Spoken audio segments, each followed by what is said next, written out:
lot of you know about the 2012 stuff, right? If you don't, then I'll probably explain it to you in the video. But what I did, I took okay. I In high school I took a year of physical science, which it has some astronomy on it, but it's also mostly astronomy. So I took an astronomy class. Okay, so I know this stuff. Also, I did a lot of research on science before I made this video. Okay, so the first thing was a solar flare, which was one of the things they thought about, which they shouldn't have used because solar flares, the solar flare already happened. It didn't destroy Earth though; it was just a freaking over-exaggeration.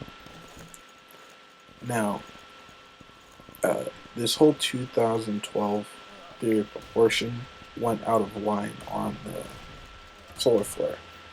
The smart people, well, basically, like you and like me and other people who don't believe in this crap, don't believe it, when the dumb people do. So anyway, what I learned is that the sun has a magnetic field like Earth's. The way the magnetic field is made is because of the molten core in the middle. When it rotates, it causes the magnetic field. As you know, the sun isn't like Earth. It isn't solid on the outside and liquid on the inside. It's opposite. Liquid on outside, solid on inside. The center of the sun rotates faster than the outside, which causes a magnetic field of the north and south poles of the sun. And since it coils so much, the solar flare ceases to exist. And it ceases to exist for like about 10 years. And then once that 11 year, then the next year, those solar flares snap, basically release a solar flare called a solar maximus, which is a huge solar flare. And the last one that happened just like a couple, I don't know, last year, a couple months ago, it knocked out a satellite. That's all that happened. Nothing else, no big deal. But the thing we should be worried about is a precession. Now, as you know, the moon has a gravity on Earth, correct? Yeah.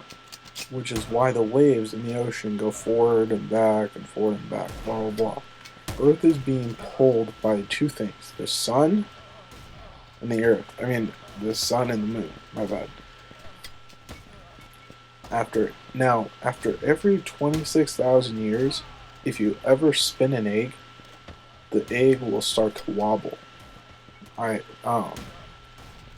Which is what the Earth does and is doing. Now, I don't keep track of those 26,000 years. I don't have a piece of paper that says, oh yeah, year 0.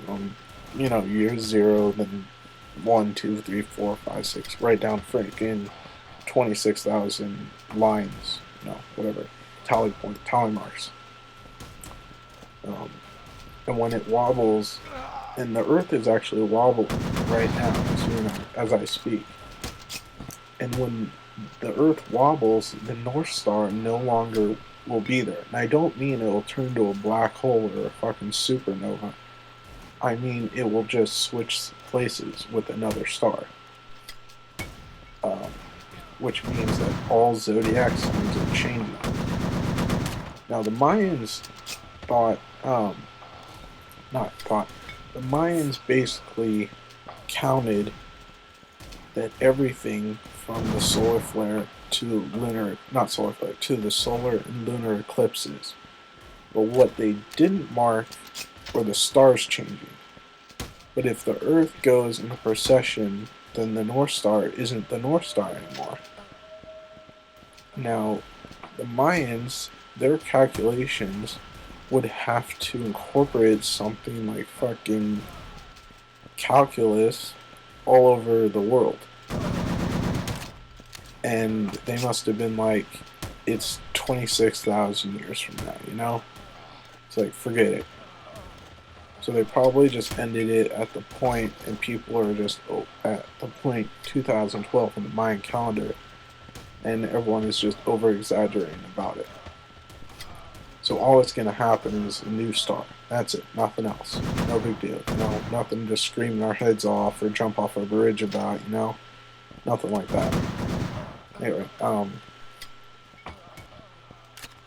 now one thing that I've noticed is the seasons have changed, which is really interesting to me, and I didn't know why. Now what I learned when I asked my science teacher this, that winter is going to be in North America. Oh my god, that was the dumbest thing I've ever said.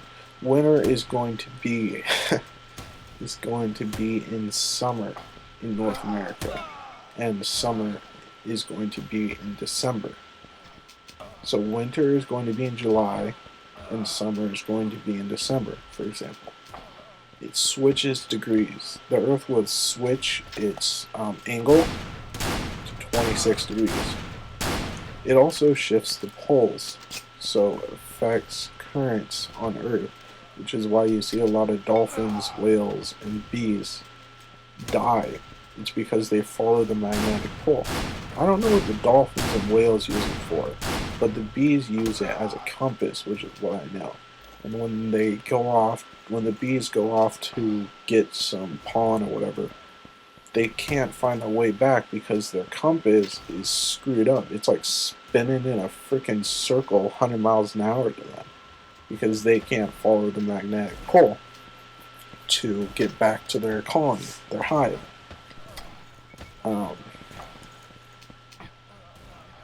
Now, Planet X. This is another thing people have looked at. And Planet X is basically, I think it's a moon. I'm not sure, or a satellite. But well, actually, a satellite is the same as the moon. Is what I know. That's what I know. Not sure though. Maybe it's not. But anyways, now I don't mean satellite as in a freaking, you know, direct TV satellite or like a U.S. military photography satellite or something like that. You know, stuff like that. The world won't end in 2012, that's for sure. Last time it was here, Planet X, they said it hit Mars and wiped out all life on Mars, and it created the asteroid belt. In reality, if the world was supposed to end on the 21st, we should really frickin' see it by now. I mean, it's a fucking couple of days from now, okay? Today's the 17th. You know, that's like 4 days for the 21st. We should really fucking see Planet X by now if it was supposed to hit.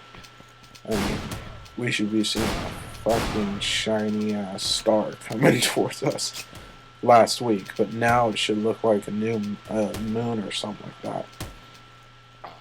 Now, NASA released a video stating that the world won't end because Planet X isn't anywhere near Earth. They released it like a couple months ago, I think. And as of last time I went outside, which was about 2 hours ago, I looked up at the sky to, you know, just look at the stars or whatever, just gaze around at the stars. And I only saw one moon. I didn't see no giant star. I didn't see no giant second moon, you know, nothing like that. Also, NASA, you know, we have thousands of satellites up there, from military satellites to NASA to TV satellites to video game satellites, you name it, anything. Now, NASA has those satellites, like satellite, I don't know, I forget what it's called. It's like the Da Vinci? No, not Da Vinci. The satellite, it's killing me. It's a really famous satellite, I forget. But anyways, they have it out there, and they have thousands of satellites up there, and not one of them has taken a picture of freaking Planet X coming anywhere close to Earth. So, yeah. Also, if it was going to come close to Earth, like, you know, we should see it by now. And, I haven't seen a sign of it. NASA hasn't seen a sign of it. So, yeah. Anyway, thanks for watching this video. Comment, subscribe, all the usual stuff.